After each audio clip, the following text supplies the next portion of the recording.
In 2017, I was the passenger in a car. We were driving on a high mountain road, and I was with my ex-partner. Our car lost control. We just started spinning out of control because another car came in our lane and we had nowhere to go. And we spun onto the gravel shoulder and then spun back into the road and hit a completely different car that was following the other car. And then we flipped upside down and landed with our wheels facing up, the roof crushed, and we were teeter-tottering on the edge of the mountain. So on the guardrail, half the car was hanging over the edge of the cliff and the other half was on the roadside. So what my experience was during this accident was, as soon as the car lost control, just the split second I saw that we were going to be in a big accident, I closed my eyes just instinctively. I don't know why I did this, but I closed my eyes. I leaned back into my seat and I decided I would die peacefully. And the next thing I remember is losing my hearing. Now, this, I just want to say the accident was probably, 2 or 3 seconds of Earth time, but I spun out of my body into a dimension that had no time. So the first thing I remember was my hearing went away. I couldn't hear anything. I couldn't see anything. It was just black. And then I felt like I had no body. And it was just this super lightness, like I was just shooting up and out of my body into another place that I had never been. The next thing that I noticed was I had a sense of my surroundings, even though I couldn't see. And I know that doesn't make a lot of sense, but I could sense that I was kind of in a safe, dark, maybe pillowy, soft, feathery container that felt extremely secure. And when I kind of adjusted to being there and realized I didn't have a body, but I had 101% full awareness, I felt the presence of many, many beings around me. And like I couldn't exactly see and make them out at first, but they felt like they were sending me so much love. I felt like love and acceptance and familiarity was kind of beaming at me in all directions. And I realized that I was mostly just awareness and knowing. And all of my anxiety, all of my tension, all of my busy mind from Earth was completely gone. It's hard to kind of compare it to anything, but if you've ever kind of like woken up in the morning in a nice warm bed, maybe you're on holiday, maybe you're, sleeping in bed with someone you love, and it's that moment where you wake up and you're like, oh, but it was like that times 1,000. And then I noticed that there was kind of like this familiarity of these beings, and I couldn't exactly place it, but I realized I'd been here before. I had passed through whatever place this was in the spirit world many times, and these beings that could have been angels or ancestors, I'm not sure, they all knew me and I knew them. And now, kind of after all this time reflecting, I consider that these were soul family of some sort in the spirit world who have known me in other lifetimes, who have known me in other dimensions besides Earth, who have always supported me and I've supported them. And so all of this happiness and love and acceptance and kind of excitement at the reunion was coming at me, and it was just taking up my whole awareness. And that's all that I was. There was no access, like I said, to my anxiety or my earthly hangups. I was just like them in that place. There was no way anything dark or difficult or sad could ever enter that place. It just would have been impossible. And I don't know how long in spirit world time I was there, but it seemed like a very long time, and there wasn't any words exchanged. It was kind of like this experience of remembering who I was, the real essence of the true self of me without all the human layers, and knowing that I have a unique place in the universe. I belong to this soul family. I belong in this dimension. There's probably, many dimensions beyond that in the spirit world, but that's where I got to be.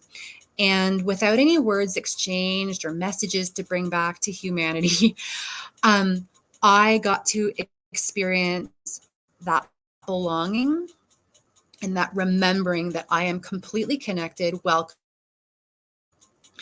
so however long I was there in the spirit world time, I don't know. But at some point, I woke up in the car, hanging upside down over the cliff, and all I could see was upside down trees. And all I could hear was people yelling and then metal scraping, what in a car accident. And I was completely filled with bliss. Even though we'd been in this accident and I'm hanging upside down over the edge of a cliff, I did not care because I had just gone to what felt like the most familiar home I could ever imagine. I've never felt so at home anywhere on earth ever. And I realized that everything was going to be okay, no matter if I'm dead or alive, if I'm in the human body or outside of the human body. I am totally fine. And if anything, I'm more fine when I'm outside of the body because I got to be with all of these precious soul family members and feel their love. So that's what happened on the day of my car accident. At first, when I came back, I was literally just so full of happiness and joy and bliss that I didn't even care. Like, I was hanging over the edge of a cliff and it totally didn't faze me because I was just so full of this. But as the months would pass on and life would start again, then yes, the answer to that is absolutely. A massive, massive contrast started to set in because at a certain point when kind of the bliss settled, I did enter a very dark night of the soul and realized even though there was this realm of reality that it was very more real than Earth, it was so real. I had no idea when I was going to be able to get back there. Like, we could live until we're, 90 or 100 years old, and Earth is very hard. So absolutely, the contrast set in an unbelievable way. And this happened in 2017, and we're recording this 2024. So basically the first 2 years after the accident were pretty connected. I felt extremely connected. No problem kind of like getting myself. I mean, it was never as close as the actual near-death experience, but I could really feel very connected to the spirit world. I had one visit from an angel, which had never happened or hasn't happened since. And even that was in that 2 years. Then there was several years, maybe 2.5, of a very dark night of the soul where there was zero connection. So it was like I had like so much and then the complete opposite. And in that time, I participated in some plant medicine ceremonies with Ayahuasca and some other shamanic practices, which had a lot of out-of-body experiences. But I would say the main, most powerful out-of-body experience I've had since the car accident happened very recently. It was about 6 weeks ago, and I was just waking up in the morning, and I was not fully back on Earth. I could feel my bed. I could kind of sense the room. So I knew I was back on Earth. But my 90% awareness was in another dimension that felt extremely similar in nature to the place I went in my near-death experience. But this time there was more of a visual that I was able to access. I could see kind of like in my mind's eye, this It was, again, an enclosed container, like a chamber. And I remember there being reds and pinks on the wall and what looked like kind of like beautiful gold carvings around me. It seemed like a very sacred place, a special place. Coming from the walls, I realize this sounds kind of crazy, but kind of coming at me from every direction, it was like the walls were alive with love. And it wasn't just the feeling of love. It was as though everything around me was the presence of God or source. And I couldn't see any beings. I couldn't see divinity, but it was like everything was divinity. And that same love and that same kind of like pillowy, cushiony acceptance that was just coming at me to the point where it was almost too much to handle. And so I closed my eyes, even though I could feel my bed. I thought, oh, I want to stay here for as long as I possibly can. And again, there was no words, there was no voice. There was just this knowing who I was, a child of the universe, a child of divinity, and a complete feeling of being really cherished, really like it was just me and divinity in this place. Nothing could ever hurt me here. And it had never gone anywhere, even though I'd had my accident, lived my life in between. It is a place that is outside of space and time, and it never disappears. It's just us that kind of like goes into the human awareness. When I did kind of wake up and get out of bed, I'm not sure how long this lasted, like maybe 5 minutes. I just started crying. I just started weeping and weeping and weeping, like saying basically like, thank you. Thank you so much for allowing me to come back here to remember again in like a very felt way of the truth of who I am, how much I'm loved as a child of God, how much I belong to, to the creator.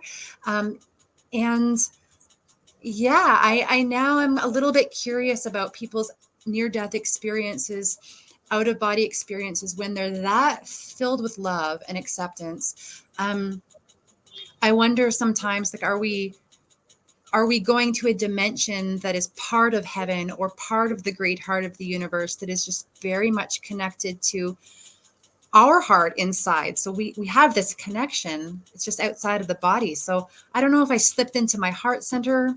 I don't know where I went, but all I can say is it was very real.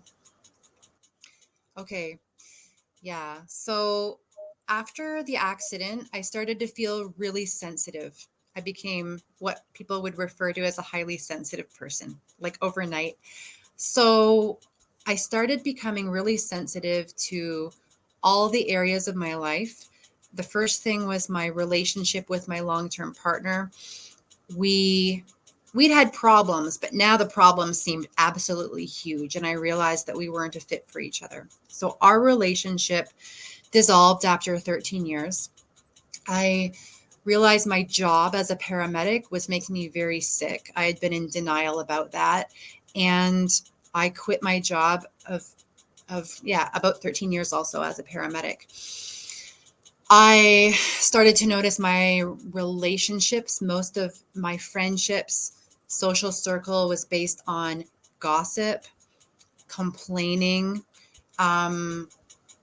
just like things that weren't life-giving, that didn't bother me before, but it started to drain me.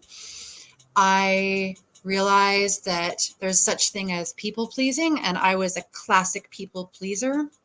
I would not say no to anything. You invite me somewhere and I'm like almost, so tired and sick, and I would go anyway. I was afraid that if I didn't say yes and please my friends, that they maybe would not want to be my friend. They maybe wouldn't like me. They maybe would think that I was snobby, like all these kind of things. So all of these friendships that I had had over the years started to feel very off to me, because I had this real need to feel authentic and safe in all my interactions. And I realized no one was going to do that for me. I had to do that myself. as a result, most of my friendships started to slowly dissolve as well and fall apart, some with like a big bang, and some just kind of like fell out of the wayside. I was now single and living in a 3-bedroom house full of stuff, and it felt like a lot of work to upkeep the old house. I started selling and giving away most of my belongings after I sold the house, until I was down to about 2 suitcases. And that wasn't the plan. It just kind of was happening. I was just going with it because every time I would kind of like sell a large piece of furniture or give away a bunch of stuff in a box, I felt lighter. And I thought, okay, well, I'm just going to keep on going. I took my 2 suitcases. I moved into a camper van. I lived in the camper van for about 2 years. And for the first time, I really sunk into nature. For the first time, I really sunk into nature and started to meditate. Are you there? You're there. Yeah. Okay. I hope. Okay.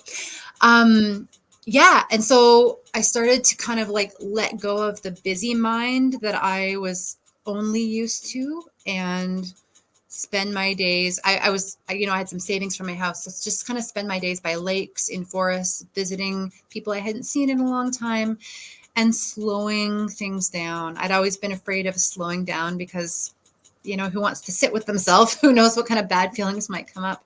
But I was still kind of in the bliss of the car accident. So I had the support of that experience to make all these kind of changes. And then when the pandemic started, I sold my van and I went down to 1 suitcase and I moved out of Canada. And I've been kind of slow traveling around the world, 6 months here, 6 months there, ever since the pandemic. But I would say that after the biggest changes came with having to really take a look at the life that I had created physically, but also the way that I was showing up in the world. Everything started to come under reckoning because of the high sensitivity, and realizing that I had been pushing myself and kind of contorting into a box that was created by, society, my family, my own programming and expectations. And it was really too painful to stay in there. Yeah, great question. I definitely will say that without the car accident and that experience of God, of divinity, I don't think I would have been able to do all of those big changes in such a short time. I don't think that's normal, and I don't think everyone needs to do that. It's just how it played out for me. What I can say, though, is that in every single area, from the job to, the relationships and the fear of being alone, to leaving the country, becoming a minimalist, every single change that did happen that I would have been totally afraid of before has been replaced with something more valuable. It didn't happen overnight, but looking back, and the accident was like, 7 years ago, within the first couple of years, everything got replaced with something that was a better fit for me, which makes me have a lot of faith in the process of the universe. When people talk about trusting the universe, I can't tell anybody else to do that, but I can say that I do, because it has worked out for me. So I would say that if you are a person who is feeling like something is not fitting, something has become very painful, whether it's a job or a partner or whatever, and you just have this feeling like, I see the writing on the wall. I can see where this would be in 5 years if I stay, that kind of thing. And if you see yourself in 5 years without making any changes, becoming a lot less of yourself, maybe more ill, then that would definitely be a sign that maybe it's coming to completion, and I completely agree with you. Just because a relationship is rocky doesn't mean we need to get up and leave.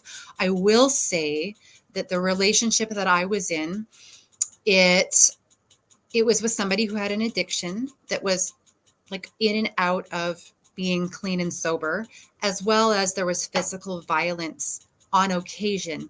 So I had just pushed through and said, oh, it's not always bad. Let's make this work. I don't want to be alone. So I'm going to make this work.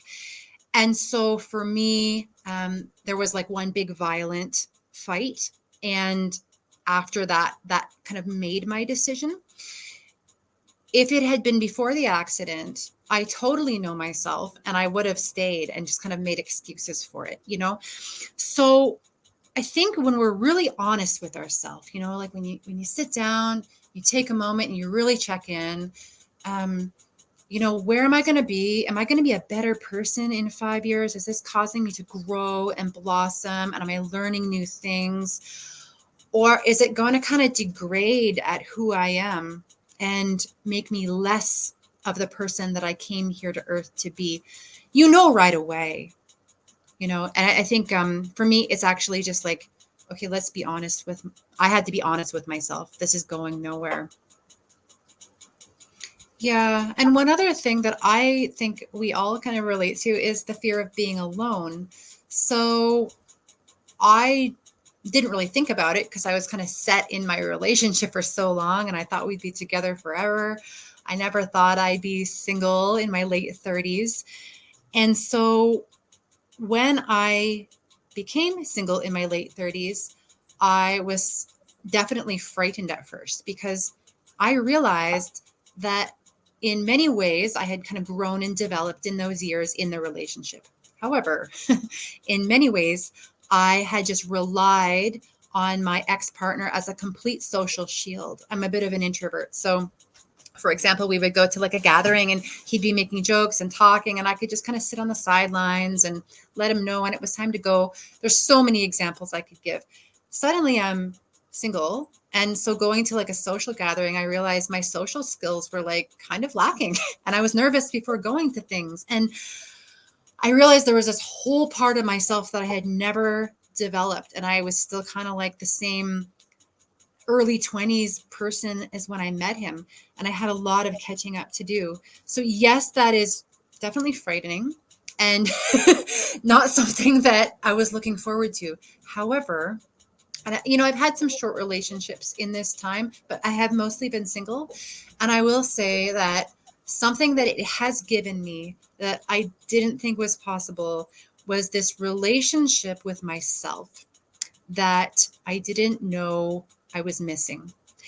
Falling in love with myself and trusting myself, getting to know myself through, these showing up at parties by yourself and doing things that were kind of like beyond my comfort zone, traveling alone. I always traveled with him.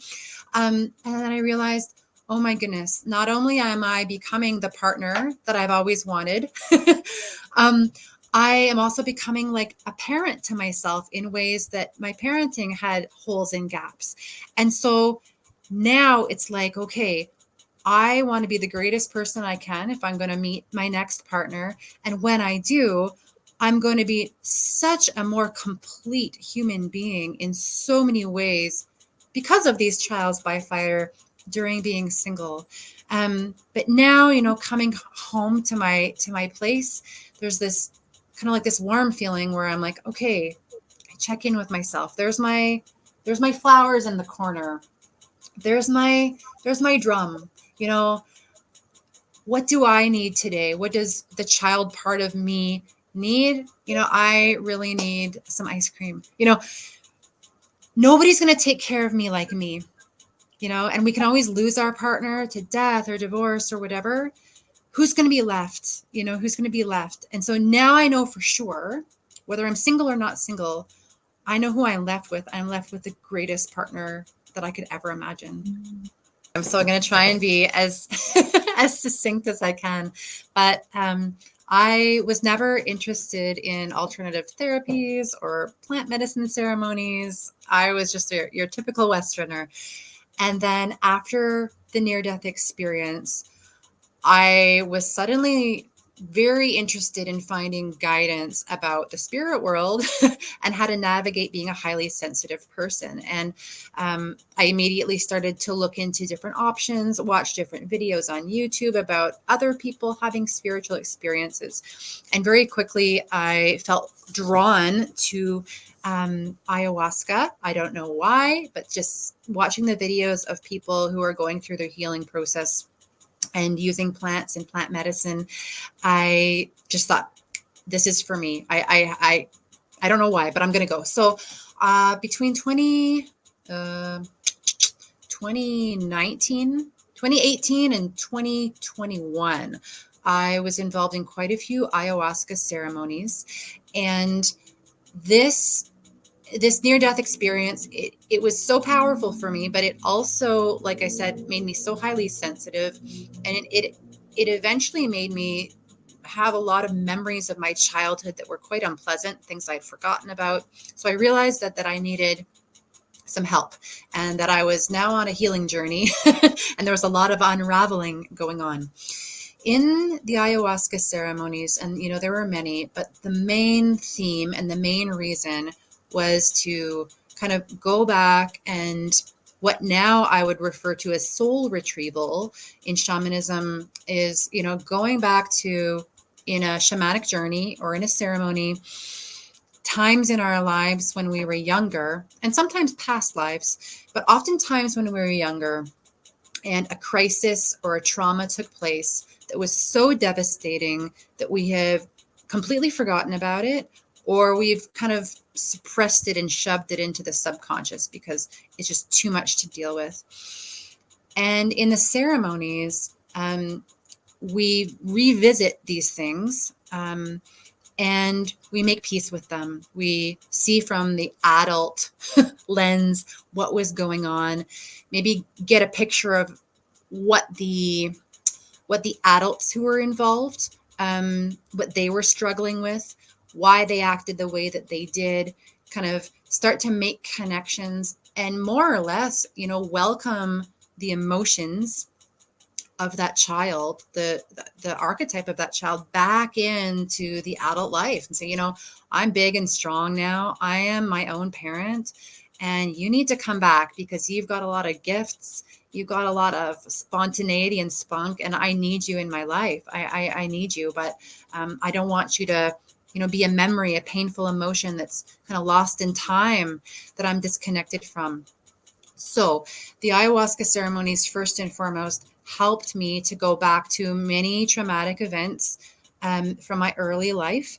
And some of them involved seeing spirits. I forgot that when I was 3 or 4 years old, I would wake up in the middle of the night, have nightmares, wet my bed, and be able to see beings in my room. Other times I would wake up and have a very soft feeling. And I once even saw Jesus Christ, kind of like a see-through glowing blue and white version of Jesus Christ on the end of my bed.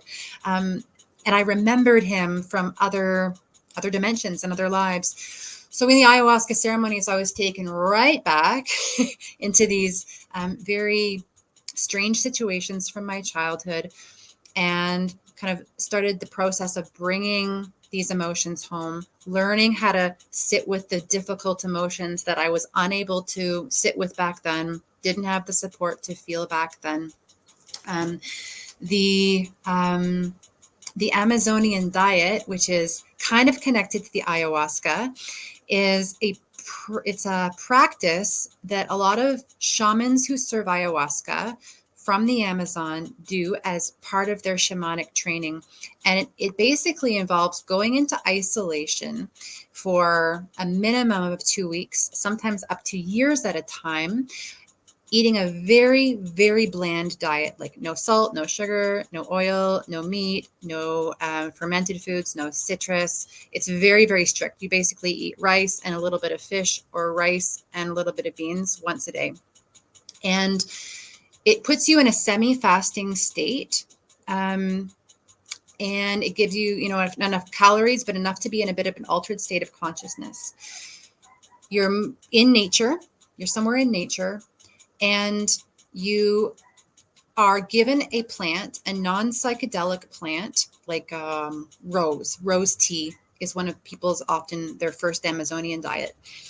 And 2 or 3 times a day, you'll drink that tea and you'll meditate, and you'll connect with the qualities and the essences that are connected to that plant. We call it the plant spirits. And after a couple of weeks, where you're very kind of like sensitive and connected and in your altered state of consciousness, you'll start to get teachings and dreams and healing.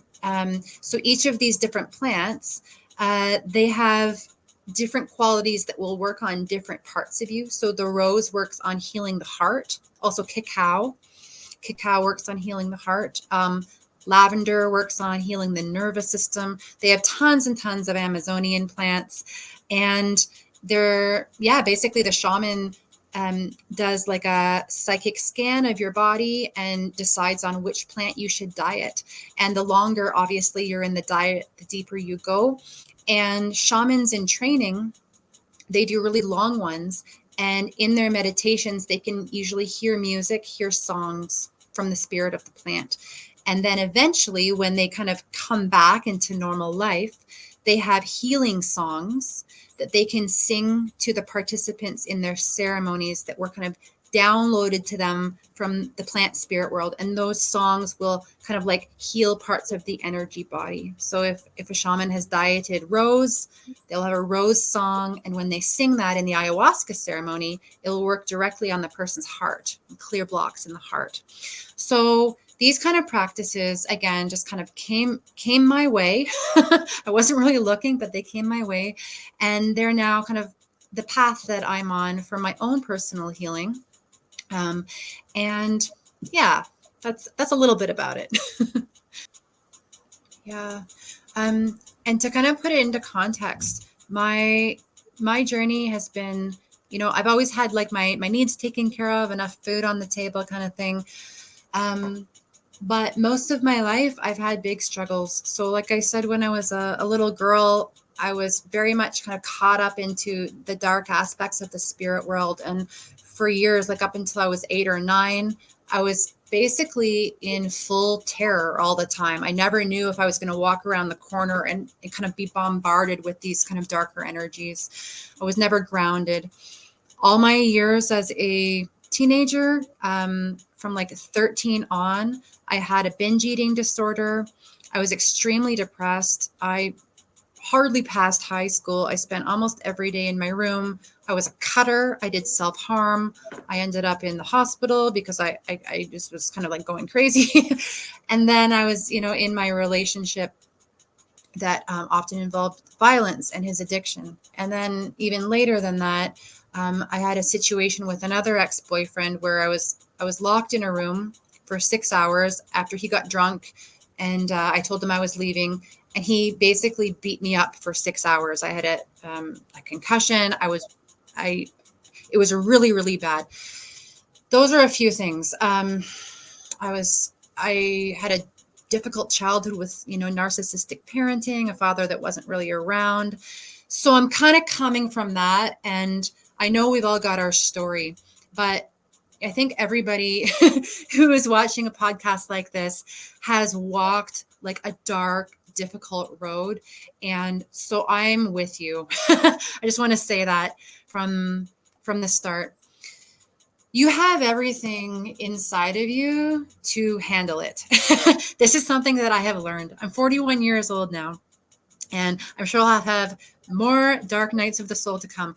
But what I know for sure is that you have everything inside of you to handle it. You'll never be given something that you cannot handle. The answers are inside. And, most of us, I know for myself, I was always waiting for like a savior on the outside. Like, one day, one of my parents is going to really show up for me. One day I'm going to meet a man who's going to really take care of me. One day, that day is not going to come. It is like you finding some fire inside that might be like the smallest little flame, like the most tiniest little spark, and saying nothing else matters. Nothing else matters except me blowing oxygen into that spark so that it at least becomes a small flame. And, this is like, There are so many different tools that I've learned with spiritual training, but this one is sometimes we have to find our will and say no to the inner terror. Say, okay, anxiety, okay, depression. Yes, you're here. You are heavy. You've been at me for a long time. But right now, I'm going to take the afternoon. I am going to light my favorite incense. I'm going to play my favorite music. I'm going to wrap myself in a blanket and I'm going to say, I am a child of divinity. I am love. And I'm just saying no to the voice in my head. I'm saying no to the intrusive thoughts. I'm saying I am worth so much more than this. Even if my parents didn't treat me like I was, even if I've had abusive relationships, my voice matters. And that spark that's inside of you, and I know that we all have it, even if we can't reach this place, no trouble can reach that place. And so our job as healing from crisis and trauma and terror is to look for that spark no matter what. It's not like a sexy one-time zap thing and you've got it. It's like this devoted determination to that inner child to say, no one's getting to you. No one's going to push you around anymore. No one is going to take away your peace as long as I'm here. I am the parent to that inner child. And to pray, like I pray like every day, even if it's not a big long prayer, like be with me. I need strength to find and blow on that flame because life is heavy. And also to remember that everything is temporary. Like when I was in my deep, dark depression, it was almost 7 years of hell. And that, I know some people are in longer hells than a 7-year clinical depression, but it did end. That's the thing. And at the end of it, it gave me so much resilience to know that I could go through that and live. And then lastly, to be really aware of the lies that the darkness will tell us. The darkness will tell us we're going to be sick forever. It's going to be depressing forever. But the truth is, you will move through it. And when you do, you're going to come back with a higher level of strength and consciousness, new tools. You will have been shaped by these experiences and you start to become real. You start to become relatable. And you start to alter the environments that you're in just by being there because you're a survivor. You're a survivor. And so that flame that is always inside that nobody can put out, I don't care what anyone says, nobody can put that out.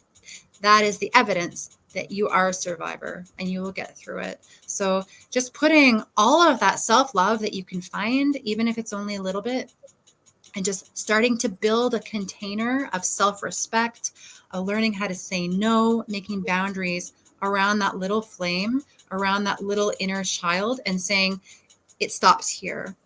Even if I feel even if I feel like shit, I'm going to make my bed. Even if I feel like shit, I am going to buy myself something nice because I deserve it. This little child deserves it. And I'm going to live for her now. She comes first. I love this so much because to kind of like go from the end to the beginning, I'm not a fully recovered people pleaser, but I'm out of the woods, I would say.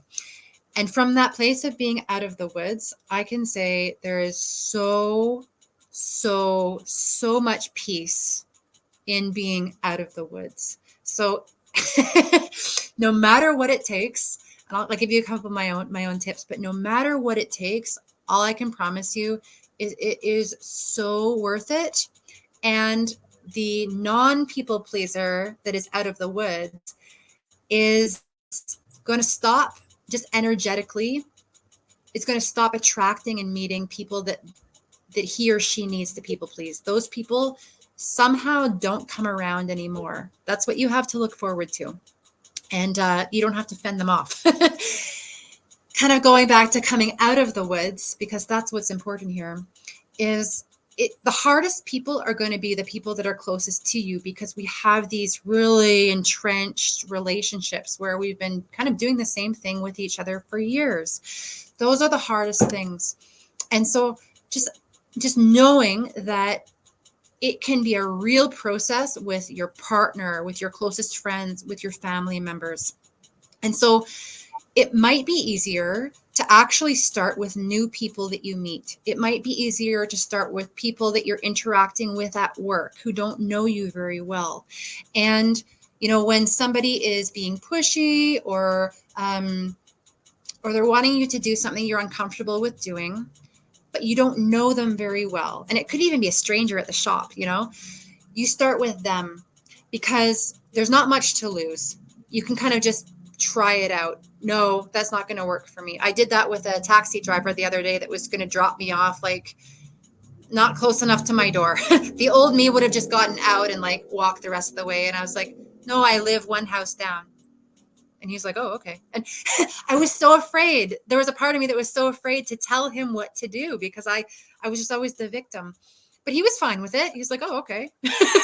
And so building up your confidence with these strangers, with these really innocuous situations, starts to give you a little bit more confidence. And then you can start to use your discretion with the more difficult relationships where there's a pattern. And I'll be honest, it can blow up. Like the day that I left my ex after 13 years, he wanted me to go on a trip the following weekend to visit one of his friends. And I normally would have said yes, even if I was so tired and kind of sick. And I was so sick from work, just chronically ill. And I said, why don't you go yourself? I've got to stay here. And the minute I said that, he punched the wall. His hand went through the wall. And then he grabbed me and he pushed me in the bathroom and he locked me in the bathroom. And I realized this is why people are people pleasers, because the result of not being a people pleaser can be very scary and frightening. It is not easy. So, so we have to kind of like inch our way and use real discretion in the close relationships. But I had started to build up my strength and my resilience when I was at work. I was seeing people on the ambulance calls, sometimes drunk people, and I was starting to have a lot more like boundaries with them. I got strong enough to do it at home, and it still blew up. But here we are now. So it's worth it when you're out of the woods, but just start small until you start to kind of like build up that inner strength. That inner strength will come with a lot of little wins. I love this so much. Okay. With being highly sensitive, I think all of us have situations where we've had to go home early, where someone has accused us of being too sensitive. All of these indicators from other people that we have some kind of a weakness, or that we're less than the typical people. The way that I see it now, after, about 7, I was always a little bit sensitive. I just got highly sensitive after the accident. So I've always kind of been there.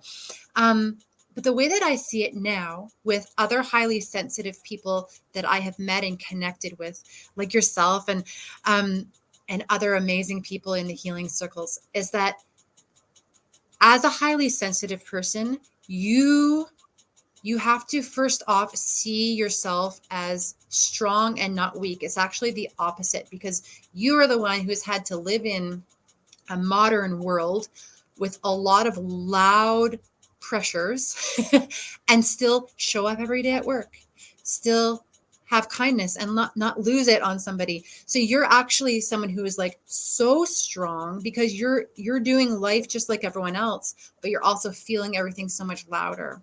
And so know you are not weak. That is like the first thing that you have to tell yourself. And then understanding also that as humanity is evolving, and we can see this by looking at a lot of the children that are coming in who are extremely highly sensitive, you're on the cutting edge of evolution. And so having these kind of these feelings about things that are true, your intuition that is always turning out to be correct.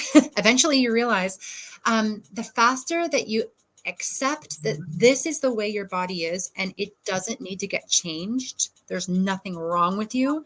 This is huge because we're always trying to fit ourselves into a box or a mold that somebody else wants us to be in so that we can keep up. The quicker that we can accept that this is the way our body is and we're going to work with it, the better. Then we start to build our life around that. And yes, we have to do things that are uncomfortable. Yes, we have to like go and be in groups that can be exhausting. These things happen. But when we go back to boundaries, having like you knowing what's going to keep you well and not drain you and kind of living by that, in giving yourself permission and having conversations. If your partner and your family member really do care about you, then they're going to understand that you need to sit in the front seat because you get car sick. If they're not okay with that, maybe you need to make some space from them. It's just explaining, this is how my body feels when I'm doing this. I might need to leave early.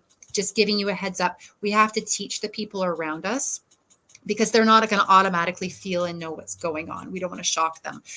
And then building that life and knowing that, okay, I'm going to go to that party, but I also am planning to leave after 1 hour because I know the result of staying for 3 hours and I'm so drained the next day. No one's going to care. You might feel like, oh, I don't want to offend anybody. No one's going to care. Trust me. After 2 minutes, they're going to forget that you've even left. And so kind of like looking at your day, where am I going? What's going to be the most overwhelming place? How am I going to navigate that? And being really prepared and taking care of yourself because nobody's going to do it for you. Just accept that nobody is going to cater to your needs better than you.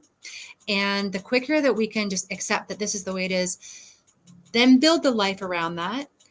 And then we can start to really develop our intuition and really move into using that to be a very spiritually gifted person, because it can grow into some pretty amazing gifts. Yeah, for sure. So most of the people that I work with, they are going through some kind of spiritual awakening, whether it's kind of like a big dramatic one or kind of something that's been kind of slowly weaving their way into their life. They're noticing a lot has changed.